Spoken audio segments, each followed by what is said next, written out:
Matthew 1. This is a record of the ancestors of Jesus the Messiah, a descendant of David and of Abraham. Abraham was the father of Isaac. Isaac was the father of Jacob. Jacob was the father of Judah and his brothers. Judah was the father of Perez and Zerah, whose mother was Tamar. Perez was the father of Hezron. Hezron was the father of Ram. Ram was the father of Amminadab. Amminadab was the father of Nahshon. Nahshon was the father of Salmon. Salmon was the father of Boaz, whose mother was Rahab. Boaz was the father of Obed, whose mother was Ruth. Obed was the father of Jesse. Jesse was the father of King David. David was the father of Solomon, whose mother was Bathsheba, the widow of Uriah. Solomon was the father of Rehoboam. Rehoboam was the father of Abijah. Abijah was the father of Asa. Asa was the father of Jehoshaphat. Jehoshaphat was the father of Jehoram. Jehoram was the father of Uzziah. Uzziah was the father of Jotham. Jotham was the father of Ahaz. Ahaz was the father of Hezekiah. Hezekiah was the father of Manasseh. Manasseh was the father of Amon. Amon was the father of Josiah. Josiah was the father of Jehoiachin and his brothers, born at the time of the exile to Babylon.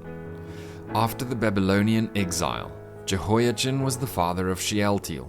Shealtiel was the father of Zerubbabel. Zerubbabel was the father of Abiud.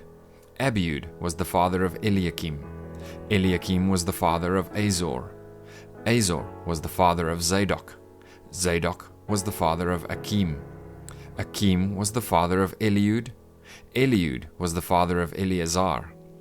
Eleazar was the father of Mathan. Mathan was the father of Jacob. Jacob was the father of Joseph, the husband of Mary. Mary gave birth to Jesus, who is called the Messiah. All those listed above include 14 generations from Abraham to David, 14 from David to the Babylonian exile, and 14 from the Babylonian exile to the Messiah. This is how Jesus the Messiah was born. His mother, Mary, was engaged to be married to Joseph. But before the marriage took place, while she was still a virgin, she became pregnant through the power of the Holy Spirit. Joseph, to whom she was engaged, was a righteous man and did not want to disgrace her publicly, so he decided to break the engagement quietly. As he considered this, an angel of the Lord appeared to him in a dream.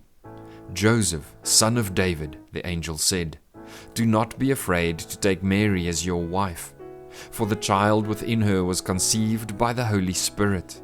And she will have a son, and you are to name him Jesus, for he will save his people from their sins." All of this occurred to fulfill the Lord's message through his prophet. "Look, the virgin will conceive a child. She will give birth to a son, and they will call him Emmanuel, which means God is with us." When Joseph woke up, he did as the angel of the Lord commanded and took Mary as his wife. But he did not have sexual relations with her until her son was born, and Joseph named him Jesus.